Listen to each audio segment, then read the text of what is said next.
从此斗亦可防。苏叶，我很感谢你能来看我，这是我给你的礼物。这是什么？这本来是我要晋升1等医师的时候用的，现在我把它送给你。这么珍贵，是香药吗？到时候你就知道了。记住，一定要在太医院的时候再打开。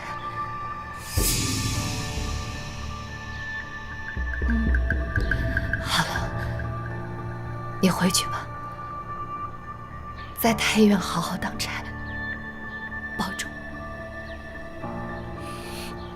风姐姐，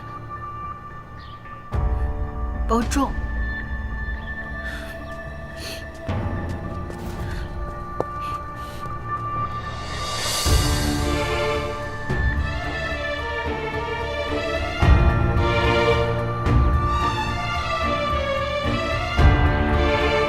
太医院有一个算一个，都要为我陪葬。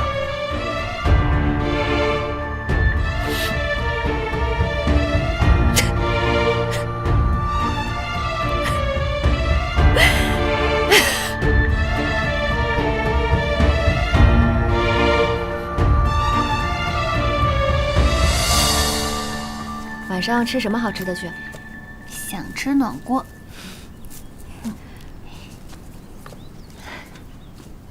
荣医师，御药房当值的医师姐姐忽染急症，丽妃娘娘的安神药亟待抓配，麻烦你同我速速前往御药房抓药。好。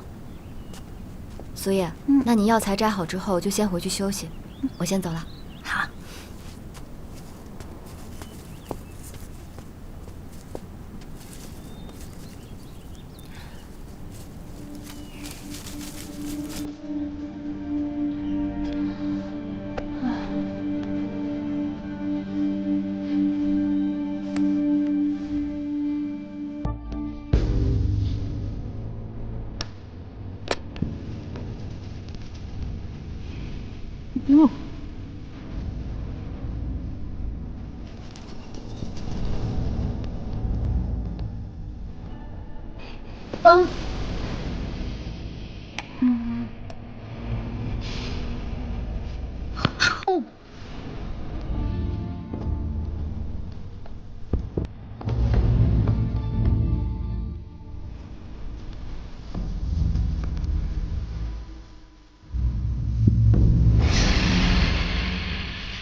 臣此次前来有要事告知。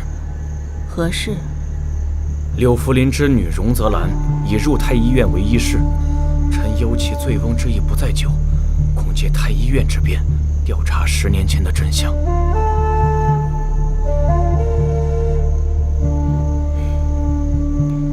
不过是个小小的医事，能翻起什么风浪？你身处太医院，将它料理干净便好。你我多日未见，我深夜来此，可不是听你说这些的。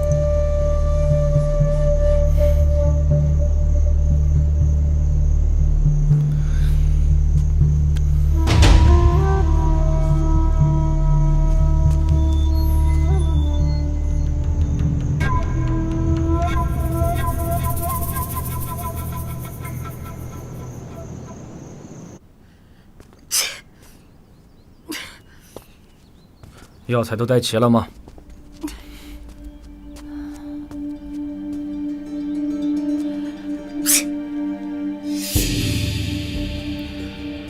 那瓷瓶在哪里见过？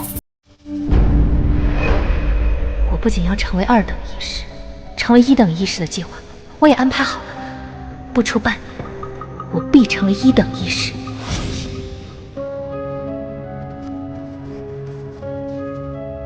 那瓶中难道装的是？他真是疯子！如果里面装的是瘟疫异种，今日欺负我的人，一个都别想跑，都得遭报应。这就对上了。你去告诉荣泽兰，就说苏叶在晾晒药材，有些药不认识，让他去指导一二。是。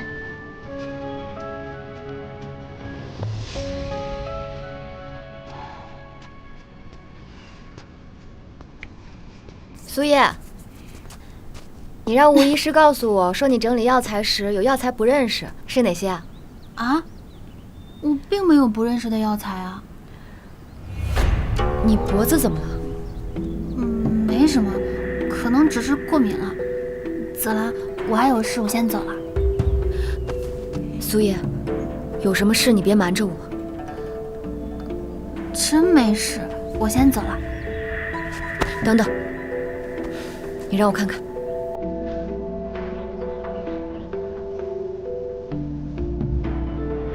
这是窦翳。泽兰，我求你了，我求你别上报，我只是3等一士。如果他们知道我得了窦翳，他们会把我烧死的。苏叶，你先起来。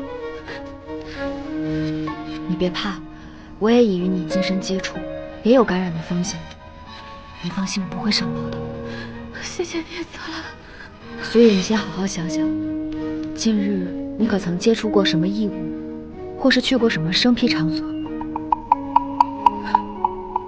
风姐姐出宫前给了我这个瓷瓶，说是珍贵之物，她还叮嘱我回到太医院方可打开。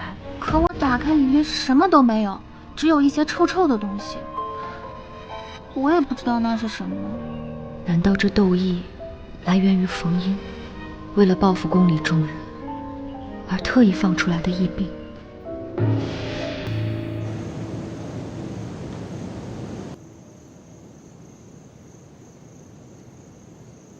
苏叶病情棘手，上报他性命不保。若是隐瞒，倘若疫病蔓延，会有更多人被牵连。到底该如何是好？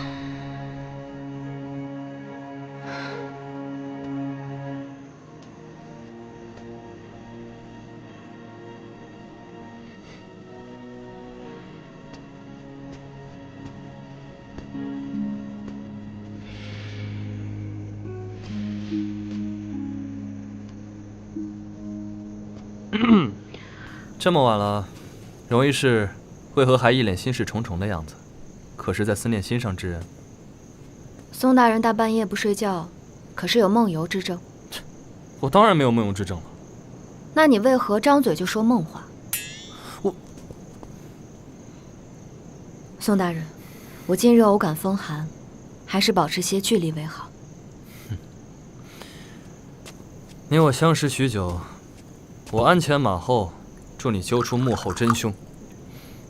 我不是在邀功啊，这没有功劳也有苦劳吧？可是，你却还是与我这般生疏，真是令人心寒。容医师，你大可不必与我如此生分的。宋大人的伤怀之意再真切一些，方才可信。你还没说呢，你刚在想些什么呢？宋大人，若有人身染恶瘟疫，隐匿不报，则疫病横行；上报，则此人必死无疑。当救其一命，还是舍小保重。此事两难，以社稷安危计，其以保万，颇有无奈之选。但人命关天，若能寻得万全之策，方为上上之选。容医师为何有此疑问？宋大人所言极是，顾全大局虽残忍，却是不得不为之。多谢宋大人，我已有决断。如此便好。永义师若有需要，随时跟我说，我宋凌霄都在。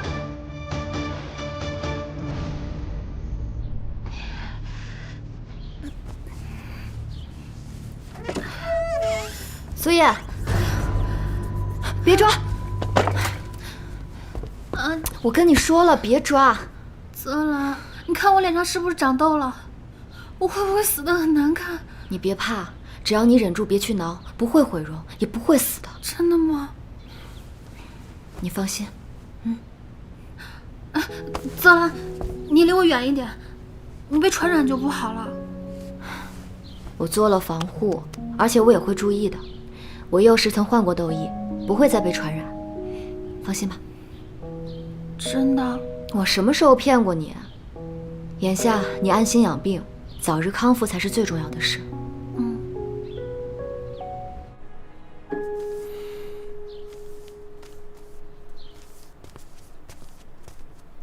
冯大人，荣泽兰为包庇得了痘疫的苏叶，主动和苏叶同室隔离，二人现在都在后院最偏僻的那间厢房之中。倒是挺会选地方。他与苏叶朝夕相处，一定也染上了痘疫。如此正合我意。届时荣泽兰隐瞒疫病之事，证据确凿，等待他的便是烈火焚烧。大人深谋远虑。这几日盯死那间屋子，一有异动，速来禀报。荣泽兰，我暂且让你多活几日。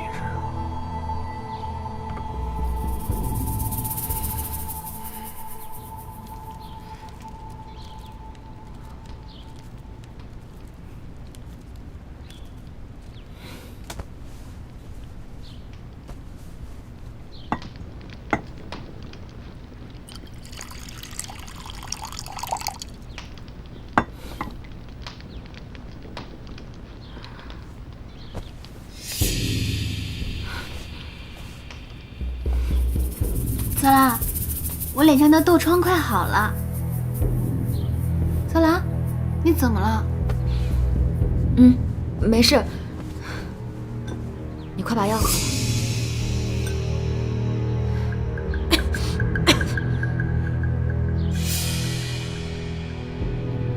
泽兰，你的脖子……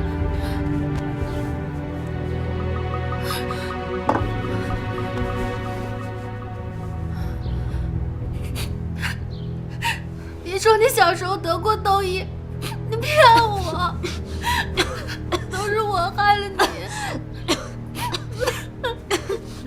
没事，我能治好你，就能治好。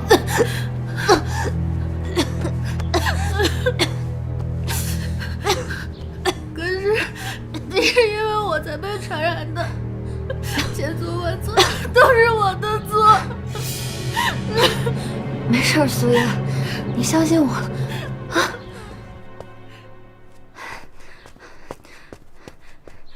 冯大人，事情成了。好，通知下去，太医院发现痘疫患者，为防疫病扩散，立即将感染者火烧深埋。是。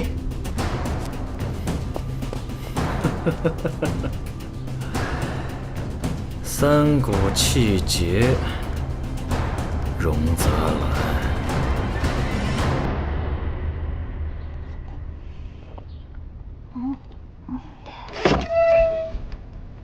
你们干什么？奉冯大人之命，将你二人押走火烧。带走。是。干什么？放开我！放开我！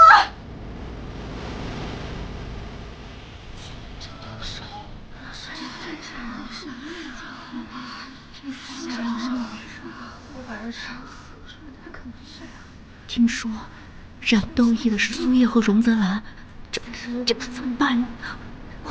我们与他人同是二人吧？该不会也受伤吧？今日过去，你我皆无事发生，定是无恙。若被旁人听去，小心无端惹来灾祸。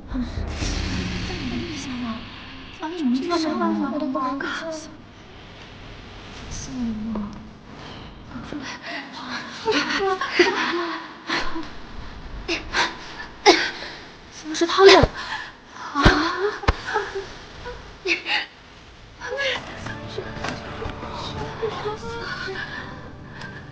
真的有事？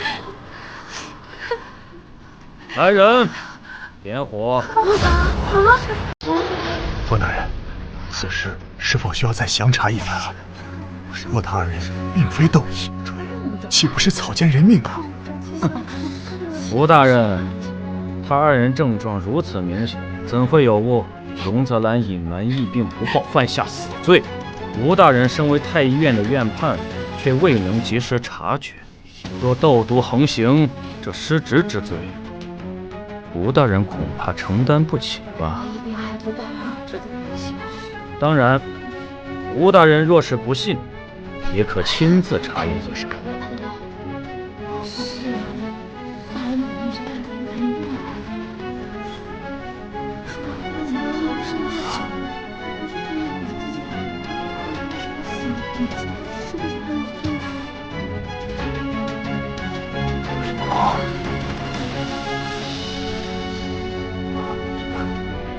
吴大人如何呀？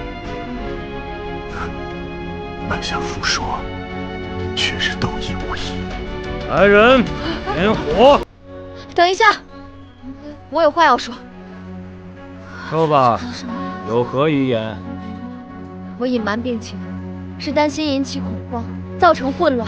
荒谬！皇宫安危，宫廷法度，岂是儿戏？吴大人，此女巧言令色，挑唆人心，应立即焚化。冯大人所言极是，必须严惩。吴院判，冯院判，苏叶斗已结痂，已有痊愈之效，为何还要移宫规火烧焚化？我等习医之人，本当悬壶济世，难道在这皇宫之中，人命竟然不及一纸宫规吗？吴大人，您身为医者，当真能弃人命不顾，违背自己的良心吗？荣泽兰，休得诡辩，宫规森严，岂是你能智慧的？自古以来，只要发现瘟疫，就立刻火烧深埋，防止瘟疫蔓延。如若我放了你，导致斗疫扩散，谁担得起这灭顶之灾？列位皆是幸运中人，你们当真认为这草菅人命的规矩合理吗？斗疫虽恶，但只要精心调治也可治愈。为什么不尝试着治一下？一个染病烧一个，10个染病烧10个，那100个、1000个呢？全都烧死吗？眼睁睁地看着病人被烧死，也不尝试着救一下，大家对得起身上这身医官服吗？皇上，凌霄觉得荣医师说的对，身为医官，我们应该努力救治。这瘟疫虽然可怕，但我们不应一味只是逃避，一烧了之。如若救治成功，积攒了宝贵的救治经验，也是利国利民、造福百姓的善举啊！凌霄恳请皇上给荣医师一次救治的机会，凌霄会亲自看着他们，确保他们不出隔离的房间一步。如果救治失败，凌霄定会亲自把他们付之一炬，确保众人安危。就是啊，闭嘴！宫规不可违，点火！住手！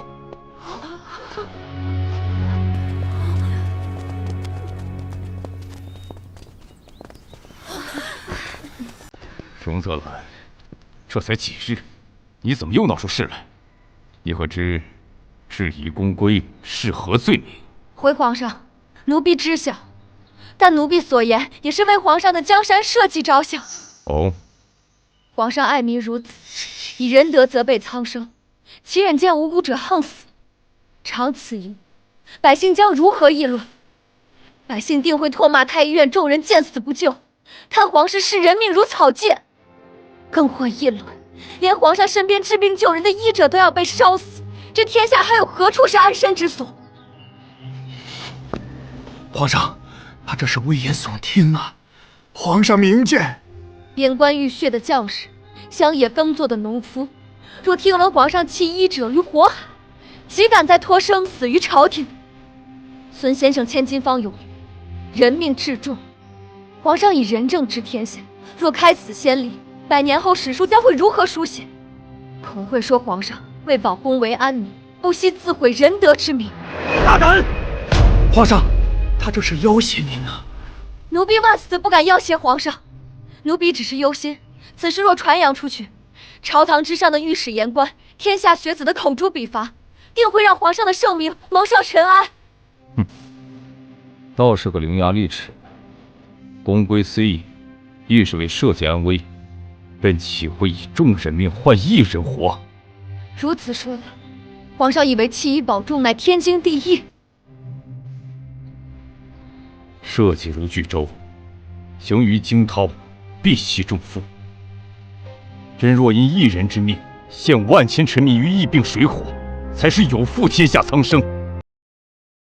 一介医师，安知治国权衡？皇上以周御国，却不知周之根基在于万民。若保周而弃子民，他日民心尽失，纵有千军之力，亦难渡沧海。大医京城，医者守人心，皇上守天下，难道不该比医者更惜人命吗？你确定你能治好这窦翳？奴婢确定。皇上，万不可轻信，荣泽兰并非医官，就算是医官，也无十足把握。他只是一介医士，他没有治病救人的资格，更没有治病救人的经验。不过是为了保命信口开河呀，皇上！皇上，奴婢恳请携苏叶于厢房内隔离治疗。若10日内，奴婢未治愈这窦翳，奴婢愿以死谢罪，绝无怨言。若10日之后，奴婢治愈了这窦翳，则天下就多了一副治病救人的良方，而皇上人心广济的美名也将能传遍天下，万民颂德。皇上，此乃两全之策啊！皇上，奴婢愿以身试药，要是能为百姓做些贡献，奴婢死而无憾。好，那朕便给你10日。谢皇上隆恩。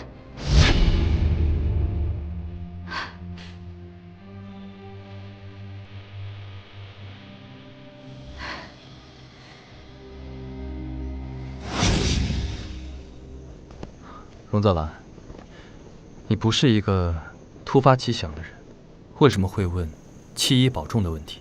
可是遇到什么事了？苏叶患了窦翳，宫规规定，凡发现患疫病者，立刻火烧深埋。我不打算上报，宋大人会告发我吗？你可有把握治好他？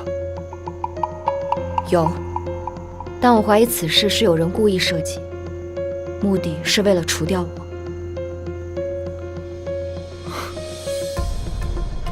所以你是故意引我发现这件事的？是。宋大人既已知晓此事，那我们便是一条船上的人了。你想让我如何做？我有一计，虽危险，却能置之死地而后生。我需要宋大人在我得窦翳被人发现之时，将皇上请到太医院来。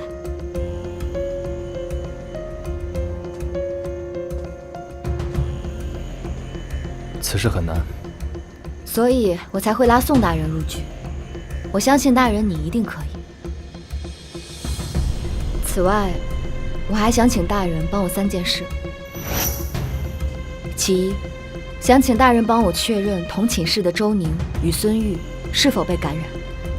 其二，我需要治疗窦翳的药。其三，还请大人想办法，千万不要让任何人靠近我与苏叶隔离的厢房。我怎么每次都会被你算计啊？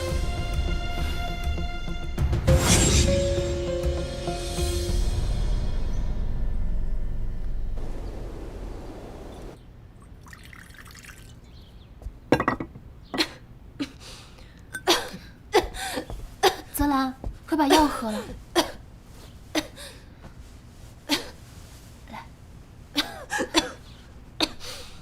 你还好吗？没事，苏叶，我们定能闯过这一关的。泽兰，今日听了你跟皇上说的那些话，我好崇拜你啊！我也想像你一样勇敢，去争取自己想要的一切。苏叶，如果我撑不住了，你要记得，要按照我教你的方子配药，继续自己喝。记住，以后一定要为自己活，要为这身医术活。如果可以的话，还要为千千万万没有机会像男子一样出人头地的女子活。泽兰，我懂了，我要做那飞过宫墙的鸟，谁也别再想把我关回笼子里。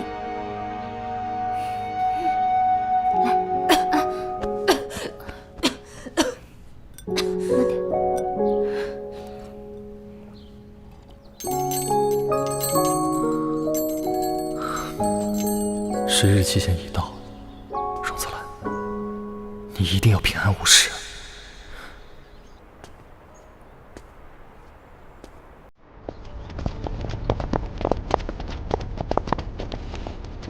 冯大人，你这是？宋医官为何在此？下官奉吴院判之命，负责为荣医师提供药材。倒是冯大人，为何来此？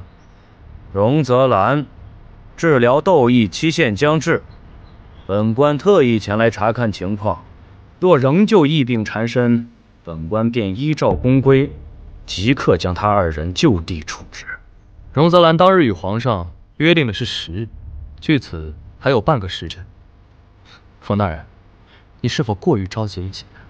哼，这屋内毫无动静，说不定人早已身亡。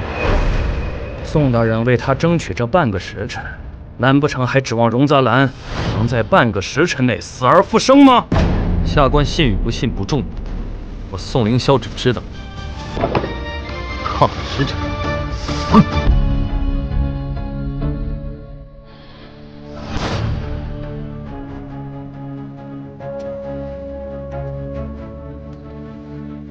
哎呀，宋大人，时辰已到，还不让路吗？荣泽兰，你当真败了吗？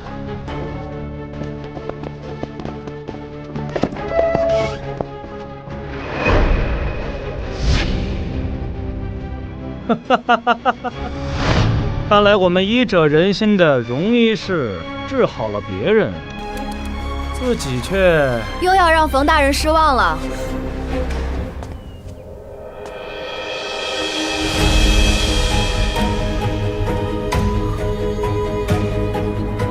2等医士荣泽兰不负众望，治好窦疫，并研发新药，从此窦疫可防。好。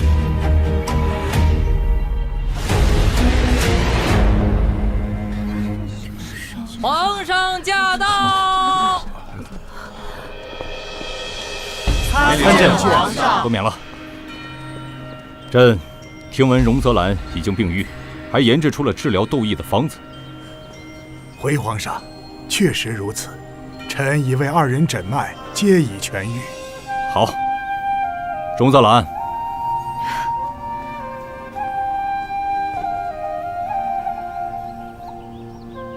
荣泽兰阻止疫病蔓延，研制窦疫破解之法有功。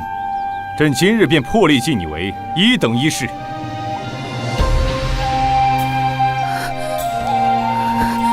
奴婢叩谢皇上隆恩。起来吧。恭送皇上。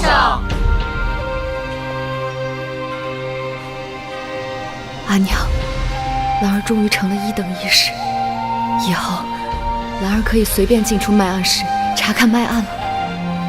兰儿一定要找到你被冤枉的证据，替你平冤昭雪。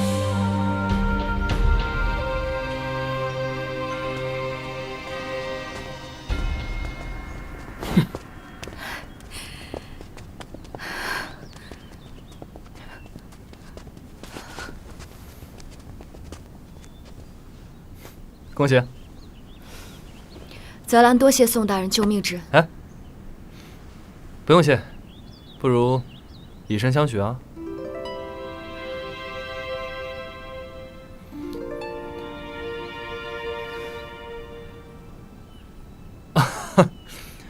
我开玩笑的。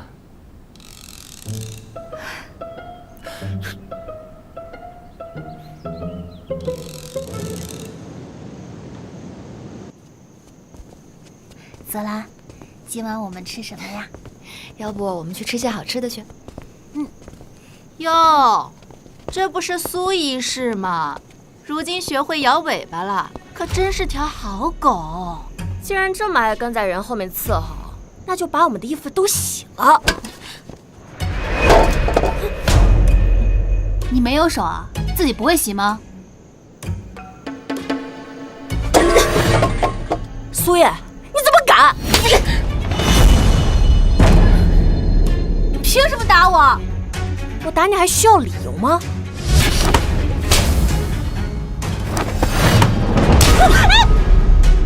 孙医师这是要以下犯上吗？我乃皇上亲封的1等医师，你这一巴掌落下来，按公规该杖责20贬去吉安府。助纣为虐者一并论处。二位可是也想去吉安所听一听棺材里挠指甲的声音？容医师息怒，容医师息怒。若下次再让我看到你们欺负童女，我定让你们知道这1等医师的印信可不是摆设。是，你再也不敢了。滚！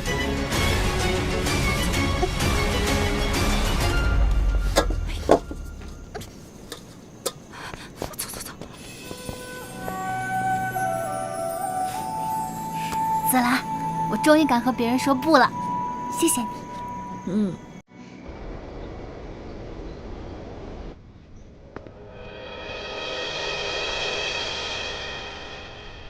阿娘，兰儿从荣家到太医院，走了整整10年，而今，兰儿终于可以看到，您当年在宫中经历的真相，究竟是什么样的事？是什么人陷害了你？这个人不管是谁，兰儿都不会放过他。兰儿要让他后悔来到这个世上，要让他血债血偿。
太后于生辰宴突发哮喘，并伴有畏寒之症。荣六氏、茯苓私自诊断，太后急症为寒哮。荣六氏以白芥子、盐胡索、细辛、干碎药粉和姜汁于丝帕，供太后嗅之。在太后病症稍有缓解之时，当值冯医官赶到，认为妇人之间难登大雅之堂。自古以来，医道皆为男子所掌，女子插手不过添乱罢了。最终，荣六氏、茯苓因耽误太后病症，罚杖责80，赶出后宫，以儆效尤。母亲的诊治与用药明明无误，只因身为女子，打破了所谓女子不能行医的规矩，就被无端猜疑治罪。这是其荒谬。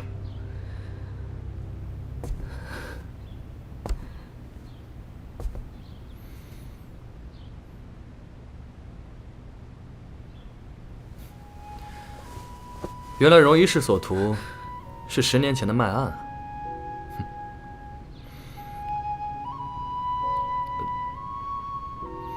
你别误会啊，我也是来拿东西的，并非有意窥探。既如此，大人请便。荣一氏，既然已经得偿所愿，为何看着还是不开心啊？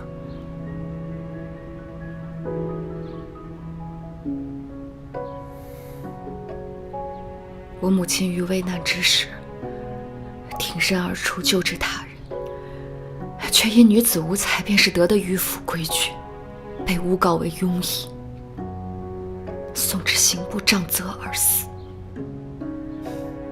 宋大人身为7尺男儿，享受这世间诸多尊荣，你可知道这世间对女子有多么不公？这世道对女子的偏见由来已久，千年礼教积重难返，不是一朝一夕可破的。难破又如何？既然如此，我便要自己闯出一条路来。我定要让天下人都知道，女子习医不输男子。我一定要为母亲昭雪，打破这世间女子不得从医的烂规矩。我荣泽兰今日立誓，从今往后拼死一搏，打破常规，定要凭自己的本事，成为大梁国的第一个女性医官，登上姓名顶峰，掌握话语权，结识于朝堂之上，为母翻案昭雪。荣医师，不管你做了什么决定，我宋凌霄都会站在你这边。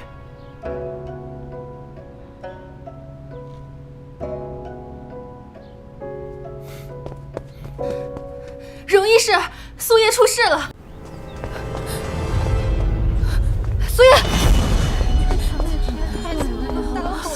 苏叶，苏叶，畜生！谁让你们下死手的？苏叶，苏叶，算了，我不是故意弄残宁贵妃的一拳，是有人故意绊我的。我说了，可是贵妃不信。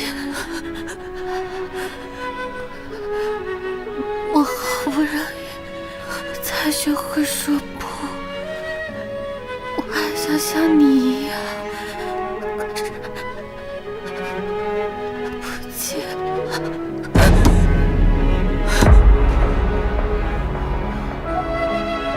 苏叶，苏叶，苏叶，苏叶，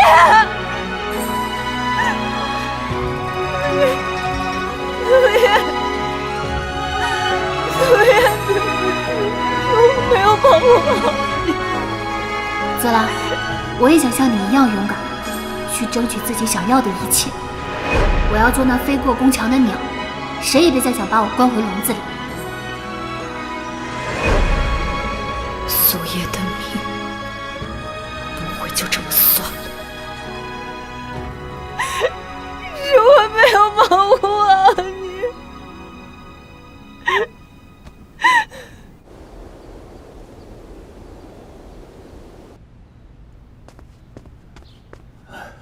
泽兰，柔妃急召，太后奉体前案，速随我去出诊。终于有机会见到太后。是。滚！哀家说过别靠近哀家，听不懂吗？微臣参见太后。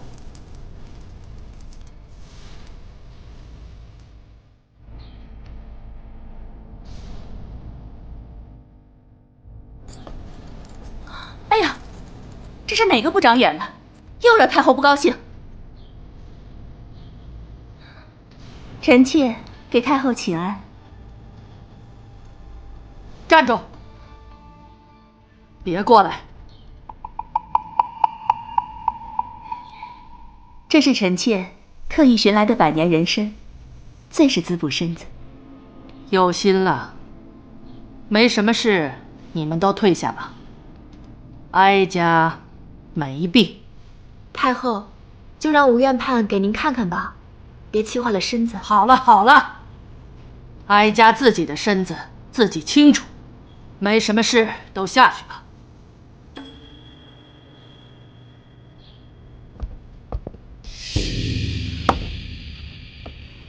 太后，奴婢听闻皇上极为孝顺，您如今身子不适，若是讳疾忌医导致病情加重，皇上定然忧心不已。奴婢斗胆，恳请太后让吴院判为您诊脉。这小医士，哀家之前怎么没见过？回太后，之前的医士调走了，这是刚来臣身边的荣医师，也是钟老的徒弟。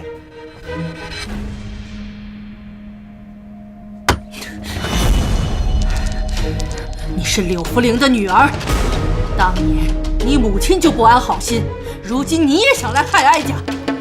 太后明鉴，奴婢自小研习医术，立志治病救人，绝无害人之心。太后，既然您不喜他，那便逐出宫去，省得您生气。好，就依柔妃所言。太后娘娘，当年奴婢母亲与您之事，定是有什么误会。住口！竟敢违抗太后旨意！奴婢恳请太后给奴婢一个机会。来人，还不赶快拉下去！太后，太后娘娘，奴婢请太后给奴婢一个机会。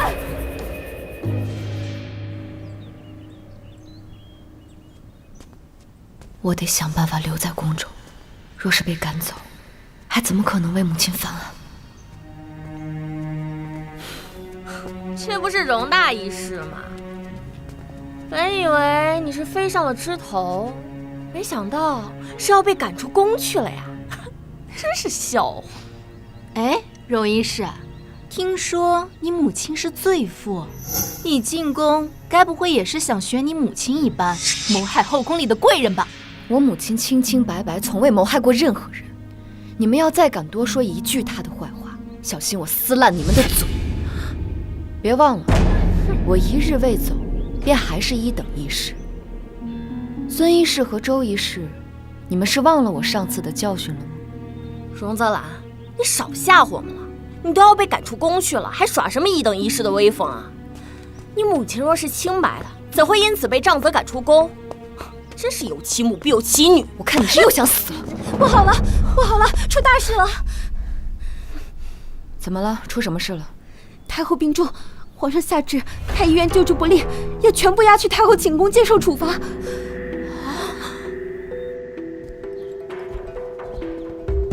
一群废物！太后沉疴数月，如今越发严重。现如今你们一个个连病症都查不出来，这药你们有何用？回皇上，太后原本慈祥温和，如今脾气暴躁。刚才臣欲给太后诊脉，这不又被打了出来。微臣无能，一直未能给太后诊脉治疗，请皇上赐罪。冯大人和吴大人轮番上阵，都被太后赶了出来，我们实在是无计可施啊！若今日还不能查出病症，这一定治你们的罪。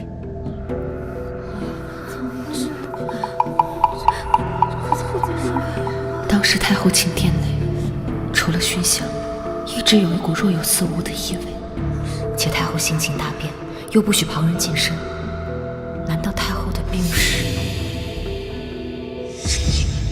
皇上，奴婢荣泽兰或许可以诊断太后是何病症。还有办法？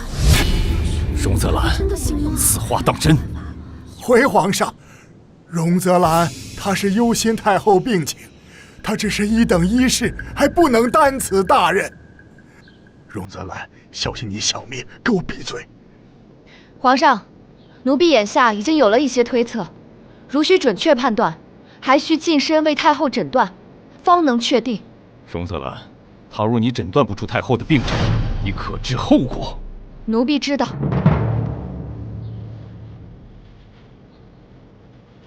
皇上，太医们以君臣之礼给太后问诊，太后碍于身份难以松口。容医师身为女子，心思活络，臣以为不如让她一试。荣泽兰，如若今日你查出太后的病症，重重有赏；他若查不出，太医院涉事医者全体治罪。这怎么行啊？怎么能把身家性命交于一个医师之手？太医院没人了吗？一个女子竟然要登堂作斩了，这成何体统啊！各位医官们，如果不服，可以站出来进太后寝殿试上一试。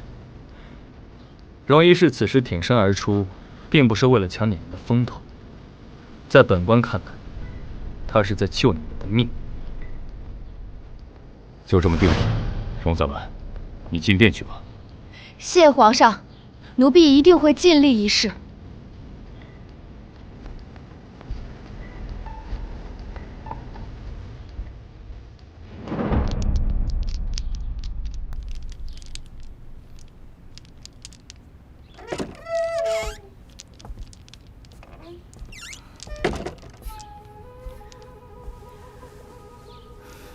你怎么还在宫中？谁让你进来的？滚出去！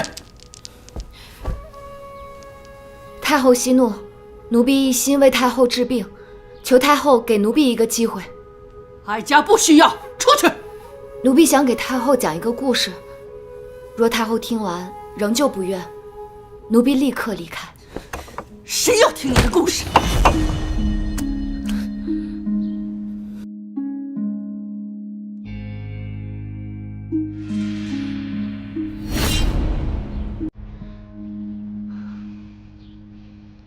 奴婢曾听闻，江南有一富古之家，家主之母染疾，却讳疾忌医。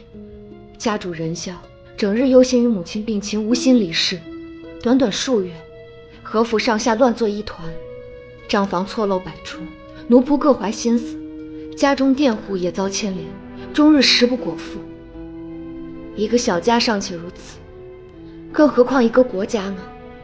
太后，您若凤体康健，皇上安，则天下安；您若凤体抱恙，皇上寝食难安，则波及的将会是朝堂上下和天下黎民。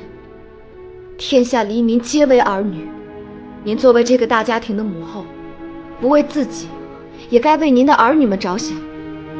奴婢荣泽兰恳请太后接受奴婢的诊断治疗。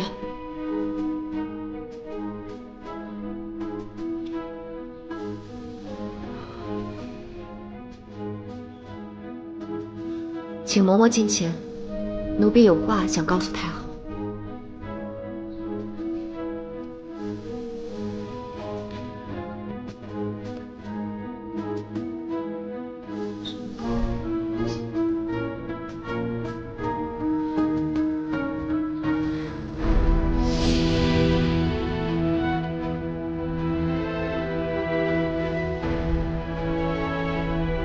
都退下吧。是的。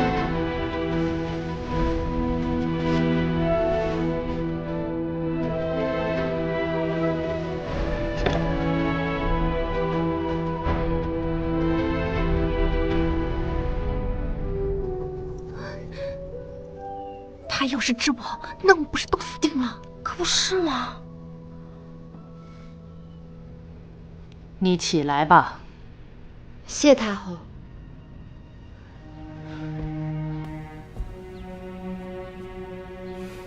奴婢斗胆请问太后，您近来可有咳嗽、喷嚏，或闻流水之声时难控搜尿，甚至时有阴中脱物之状，且偶感排尿艰涩？放肆！你怎敢窥探哀家的隐私？太后息怒，奴婢有此疑问，皆因奴婢猜测太后所患病症为阴庭，此病非太后独有之隐疾，妇人10之8九皆有此病。此病多因生育子嗣后身体未能得到妥善调养所致。太后您身份尊贵，医应用度都是最好的，但您一生操劳社稷，忽略了身体的维护，所以才会患上此病。你所言当真？自然当真，此乃妇人常见之病症。哀家要强威仪了一辈子，如今却被这搜逆失禁困扰，实在难堪，这才不愿让他人知晓。太后您放心，只要细心调养，积极治疗，是完全可以康复的。只是奴婢还需近身为您诊脉，方可确定您患的是否是阴挺之症。你上前来吧。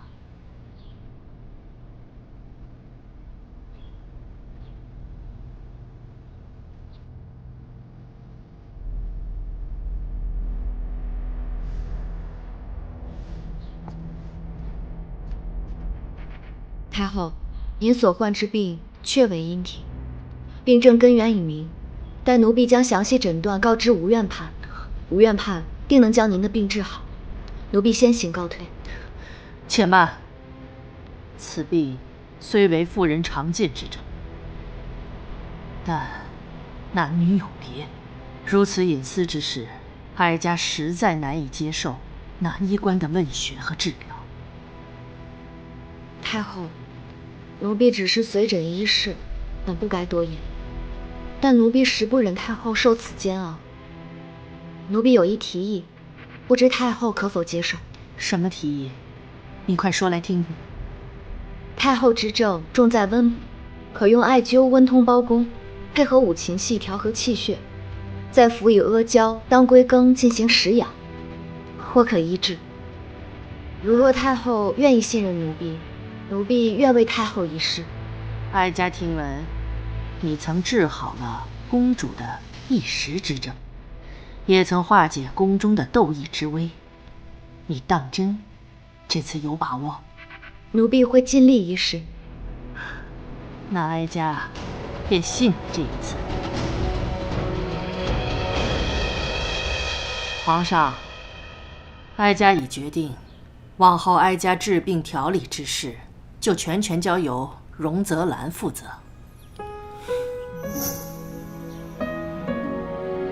母后，此话当真？太后三思啊！您是千金之躯，岂可交与一个医士？使不得呀！还请太后容臣等为您把脉医治。哀家的病症，轮不到你们智慧。皇上，太后，荣泽兰不过是知晓一些浅薄医理的医士，怎能为太后调理病症呢？万万不可，万万不可呀！皇上，此事确有不妥，如若必须荣泽兰治疗，臣愿一同从旁协助。都给哀家闭嘴！哀家心意已决，往后只要荣泽兰。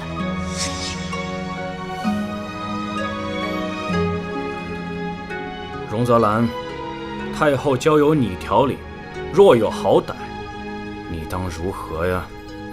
荣泽兰，太后是朕的母后，对朕无比重要。若太后经你调理有任何闪失，你要知道，你荣家满门抄斩都不足为过。若你治好了太后，你要什么，朕都重重有赏。奴婢愿立生死状，只求皇上、太后恩准。如若奴婢调理好太后，就允奴婢留在太医院。准了。谢皇上。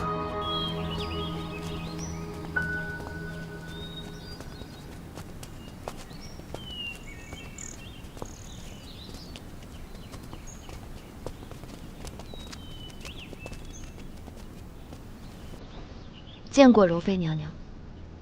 听闻荣医师对医药颇有研究，本宫就想找荣医师特意制作一款安神香。此乃西域进贡的冰髓香料，皇上御赐的。荣医师挑选合适的药材，就用它为本宫制成安神香吧。启禀娘娘，奴婢虽为一等医士，却只有随诊资格，并无制药权，制药由医官们操办，还请娘娘另寻良医。放肆！荣泽兰，本宫好意相托，你却推三阻四，莫不是记恨本宫先前赶你离宫。奴婢不敢。一是擅自制药有违宫规，定会被驱逐出宫，还请娘娘体恤。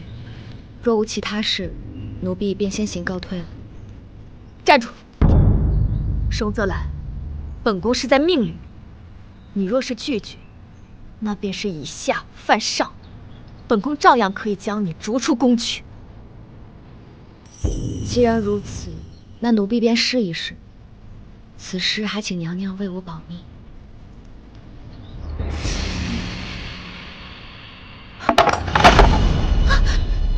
你这宫女手如此不稳，损毁御赐冰髓香料，该当何罪？奴婢该死，求娘娘饶命！既然娘娘有公事要处置，那奴婢先行告退了。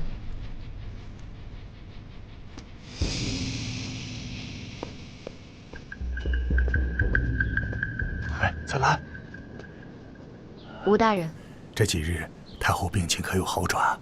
回大人，太后已经有明显好转，再按照现在的方子继续调理一段时间，想必很快就能康复。啊，如此便好。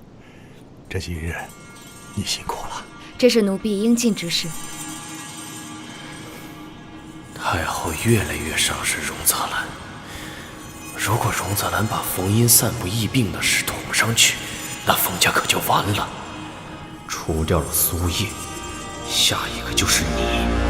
知道这件事的人都得死。太后娘娘，后日宫宴，这是上宫局送来的首饰，您瞧瞧。丫头，你过来，帮哀家看看。宫宴，哀家戴什么合适？这么多首饰，看得人眼花。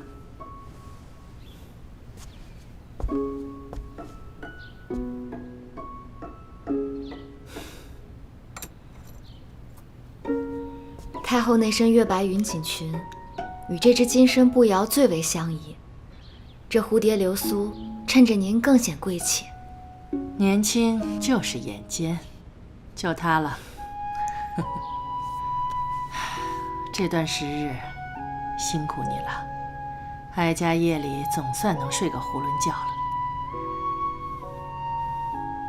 把那只翠羽簪子拿来，给丫头戴上试试。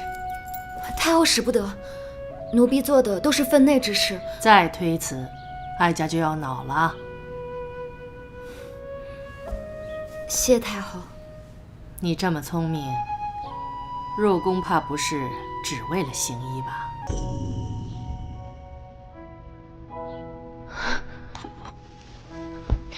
奴婢不敢欺瞒太后，奴婢确有私心。奴婢想查明当年母亲谋害太后事情的真相，但奴婢绝无危害太后之意。傻丫头，你这段时日对哀家尽心尽力，哀家看在眼里，记在心里。你是个好孩子。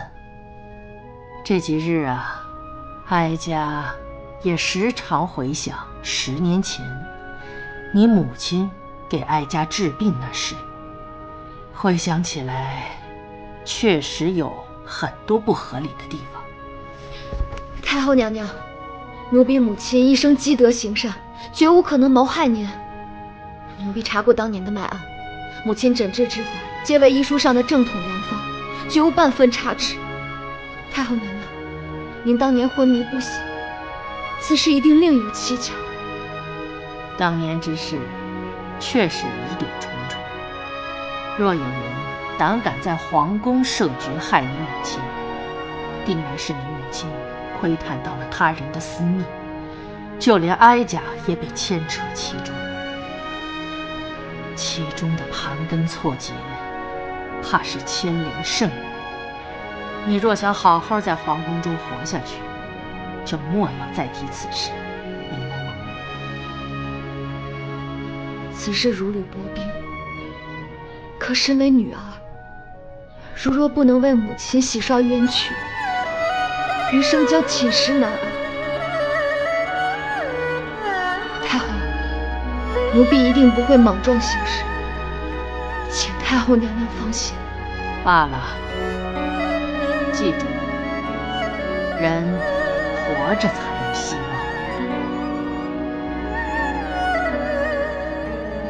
把那只金钗拿来给哀家戴上。是。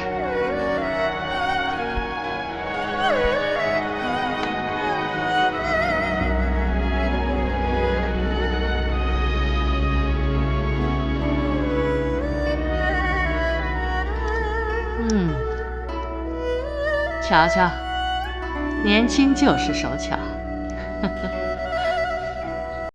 记得点赞关注哦。